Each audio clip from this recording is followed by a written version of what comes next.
Vamos agora para o segundo vídeo, né? No primeiro vídeo dessa lição de número 9, né? Orando de joelho como Jesus ensinou, nós falamos sobre a introdução. Ponto 1, agora vamos estudar o ponto 2, o ponto 3 e a conclusão. Ponto 2, a oração que Jesus ensinou. Jesus não condenou a oração em público, subvisão 1. No texto bíblico em estudo, o Senhor Jesus não condenou a oração pública, visto que, pelo aspecto bíblico, ela é aceitável e recomendada. Segundo Crônicas 6, 12 a 42, Salomão fazendo aquela oração que ele fez, Atos 4, 24 a 31 também. O que Jesus condena é a oração quer individual, quer coletiva, dominada pelo espírito de exibição, ostentação, cuja intenção do orador é ser visto e louvado pelos homens, o que os hipócritas fariseus buscavam, Mateus 6,5, Lucas 18, 9 a 14. Então, veja bem, parece que Jesus está condenando a oração pública. Fecha o seu quarto, a porta é o quarto, entra secreto, fala que tudo é secreto, que a oração tem que ser feita ali. Não, Jesus não está condenando. Essa é a maneira de comunhão. Nós vamos ver aqui mais adiante na lição sobre isso. E a oração pública sempre foi feita. O problema é a intenção do coração. Tem aquela parábola do fariseu e do publicano, onde o publicano chega lá e só pede perdão a Deus, e o fariseu começa a falar suas virtudes, que ele fazia. Então é isso que Jesus estava condenando, e Jesus estava sendo contra. Então eu posso orar publicamente, contanto que a minha oração não seja uma oração que os homens ouçam e vejam que eu estou exaltando a mim mesmo. Nós vemos lá que o objetivo maior, principal, primeiro da oração é glorificar, exaltar o nome do Senhor. Também você vai pedir, você vai interceder, enfim, muitas coisas, mas o principal é engrandecer o nome do Senhor.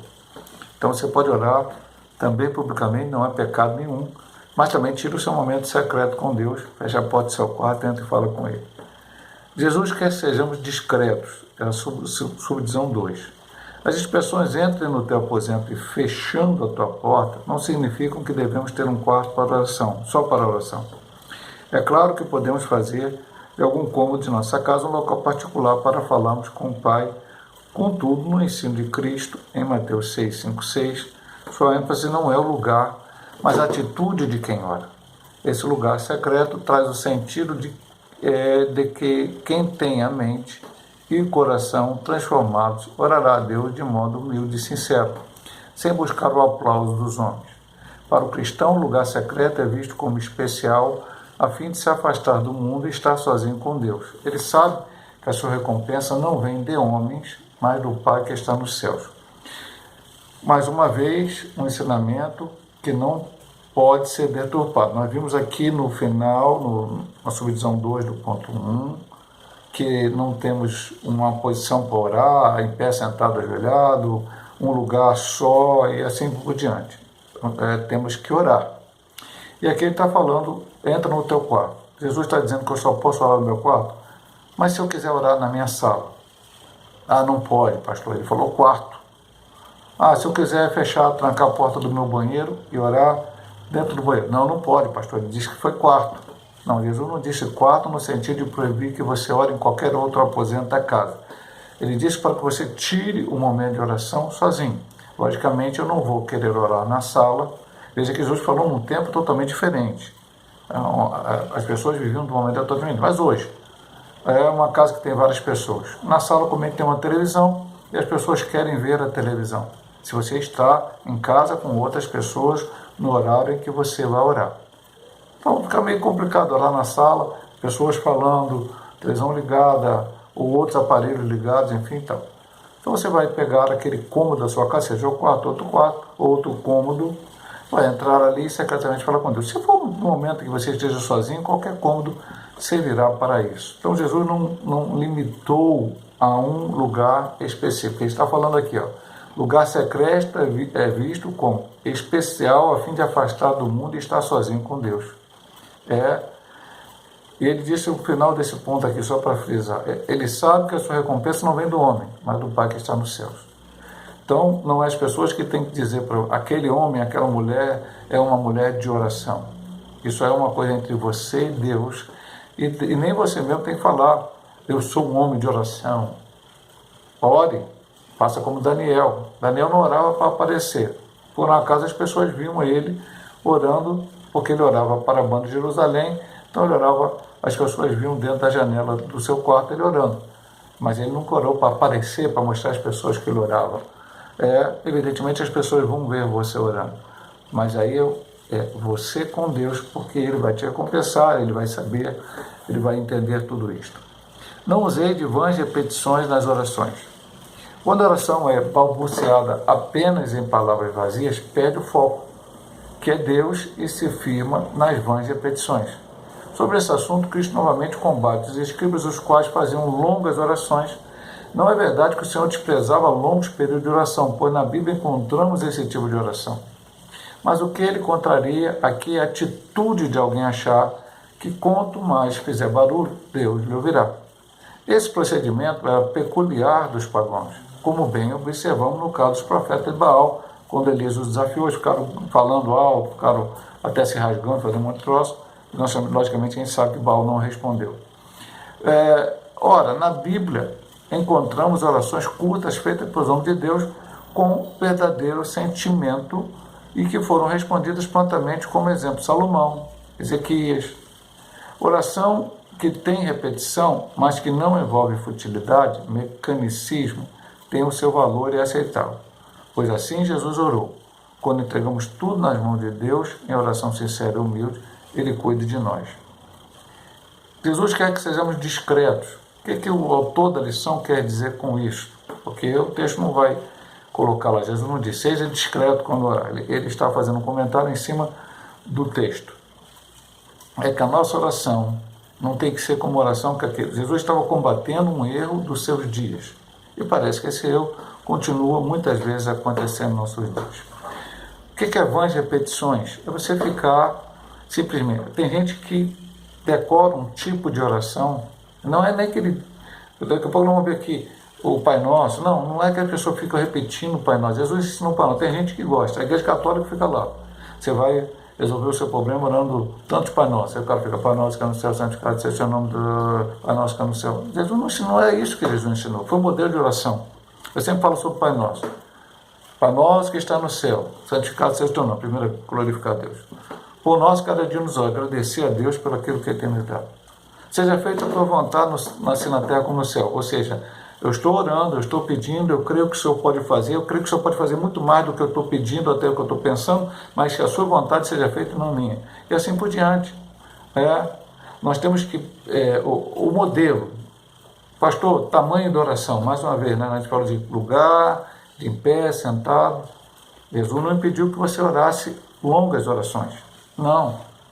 Eu aprendi, eu sempre falo aqui, muito sobre oração, consagração, com o falecido presbítero Manuel de Souza. Aquele homem, ele orava nas consagrações 45 minutos, 50 minutos. Ah, pastor, ele estava com vãs repetições? Não, ele citava a Bíblia, texto diferente em cada oração, ele clamava por várias coisas. Então, Deus ouve também orações longas. Aqui Jesus não está condenando a oração longa. Você pode fazer a sua oração da maneira que o Espírito direcionar, o sentido que você sentir para orar. Pode orar 1 hora, não tem problema. Como pode orar também, poucos minutos, e Deus ouvir. O Isaías falou para ele, você vai morrer. Deus, prepara a tua casa, arruma a tua casa. Ele chegou e falou, pois Senhor, eu fiz tudo certinho perante o Senhor e tal, tem misericórdia de mim. Oração lá deitado, virado para a parede. Antes do Isaías sair do palácio, Deus mandou voltar lá e falou, ouvi a oração e vou te dar mais 15 anos. Veja bem, meu amado irmão, ele não precisou orar 3 horas seguidas, e nem o faria diferença para Deus. Há momentos que você pode orar muito tempo, e deve orar.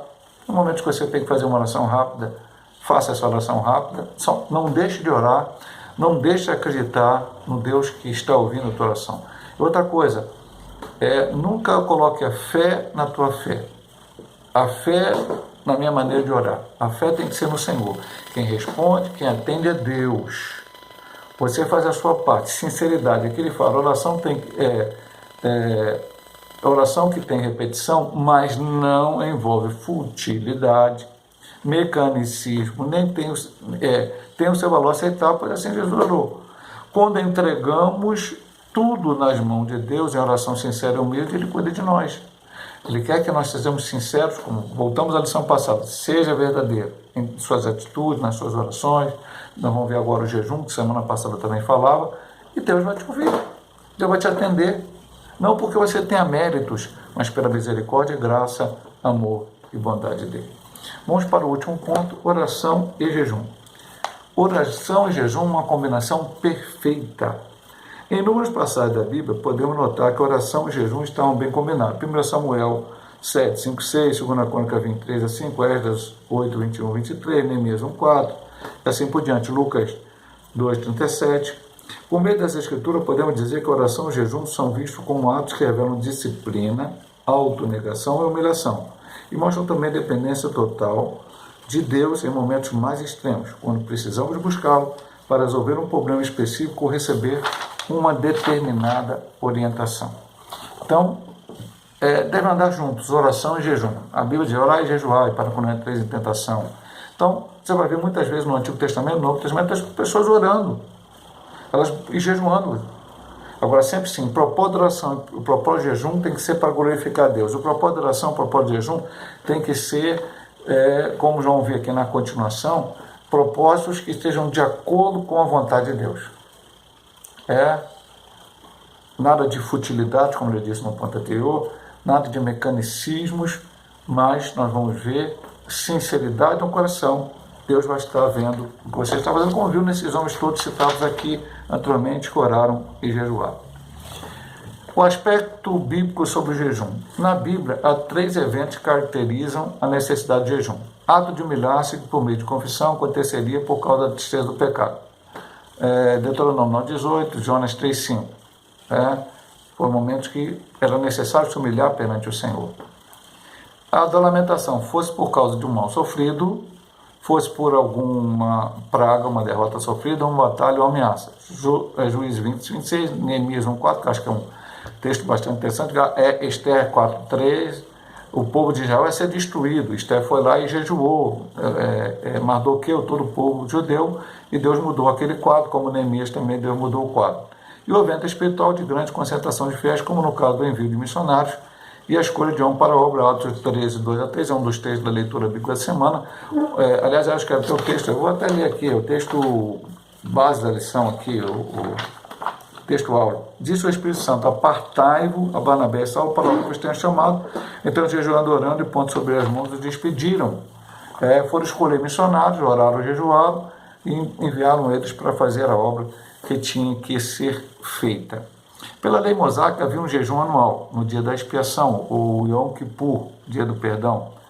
Essa prática se multiplicou em diversas formas, do nascer do sol ao pôr do sol, jejum de 7 dias, de 3 semanas, 40 dias, tudo isso aí foi praticado no Antigo Testamento, nos meses 5º e 7º.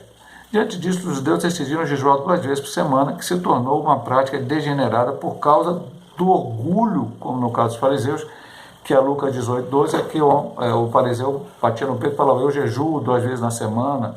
Então ele apresentou algumas coisas que não deveria apresentar. Entretanto, o Senhor Jesus não estabeleceu dias fixos sobre o jejum. Ele jejuou de modo espontâneo, tendo como objetivo principal estar mais preparado e sensível à missão pela qual foi enviado pelo Pai. Mateus 4:2, jamais por mera tradição. Então a gente tem que marcar dia de jejum e começar a jejuar por esses dias? Não necessariamente. Os fariseus começaram a fazer isso, jejum 2 vezes por semana, para depois dizer que jejuava 2 vezes por semana. Jesus não tinha dia para jejuar. Jesus não tinha. Jesus tivesse que jejuar a semana inteira, a Bíblia não fala, mas ele jejuaria a semana toda. Durante um tempo, comeria e voltaria novamente a jejuar no dia seguinte. Não há uma questão de ter que marcar aquela data. Jesus jejuou, Jesus buscou a Deus, e os seus objetivos foram alcançados, como na própria tentação, ele foi levado ao deserto, jejuou 40 dias e 40 noites, e no final ele venceu o diabo para mostrar que nós também podemos vencer. O ensino de Jesus sobre o jejum. Segundo o Sermão do Monte, entendemos que a prática do jejum é livre, um ato voluntário, espontâneo. Isso porque deve nascer do desejo genuíno da alma, com motivos especiais, quer ser diante do perigo, quer ser diante da tristeza ou da tentação, Mateus 9, 14 e 15. No texto de Mateus 6, 16 e 18, que é o texto básico da lição, o ensino de jejum também é o respeito da humildade e descrição na prática. Para jejuar não é preciso desfigurar o rosto, ostentar espiritualidade, pois nosso Senhor ensina, unge a cabeça e lava o rosto. Assim como a oferta e a oração, o jejum não pode ser usado para atrair os olhares humanos, pois trata-se de uma prática piedosa diante do Pai. Toda prática verdadeiramente piedosa busca a glória de Deus. Então, o que os fariseus faziam? Eles chegavam, botavam até coisa no rosto, mostravam às pessoas que estavam jejuando. Eles queriam que as pessoas vissem que eles estavam jejuando. Jesus disse isso está errado. Hoje o pessoal usa a rede social, muitas vezes, para proclamar, às vezes até no púlpito, vai lá pregar, eu jejuei, eu orei, eu fiz... Meu amado irmão, eu vou dizer um texto que eu disse até recentemente na igreja. O Senhor diz assim: depois que fizer de tudo, dizer, somos servos inúteis, porque devemos apenas o que foi mandado. O teu jejum tem que ser para a glória de Deus, a tua oração tem que ser para a glória de Deus, a tua pregação tem que ser para a glória de Deus, o teu louvor tem que ser para a glória de Deus, tudo que você fizer tem que ser para a glória de Deus. Jamais não. Então, é necessário que nós possamos sumir, desaparecer, e Jesus possa crescer e o nome dele ser glorificado. Portanto, ore e jejue, busque a presença do Senhor. Conclusão: o cristão que conhece a palavra de Deus sabe da importância da oração e do jejum como exercícios espirituais. Pela prática de ambos, o crente estará mais sensível ao Espírito Santo, de modo que a sua realização traz constantes benefícios para a nossa vida espiritual, especialmente diante do mundo materialista e utilitarista. Nós oramos e jejuamos, mostramos a Deus, não ao homem, que queremos nos abnegar, deixar alguma coisa de lado, e nós dependemos completamente do Senhor. E aí Deus, pela sua misericórdia, não por causa do nosso mérito, volta a dizer, tem que jejuar? Tem que jejuar, a Bíblia mandou. Não estou fazendo nada mais do que a minha obrigação. Tem que orar? Tem que orar. Não estou fazendo nada mais que a minha obrigação. Eu tenho que fazer isso. Até Jesus voltar. Quando Jesus voltar, eu vou estar para sempre com Ele. Não precisa de jejum, oração. Nós vamos estar para sempre com Ele. Mas até lá precisamos buscar. Isso será bom para nossas vidas. Deus possa abençoar os amados irmãos. Se Deus assim nos permitir, semana que vem estaremos ministrando a aula. Nossa segurança vem de Deus. Deus abençoe a todos em nome de Jesus.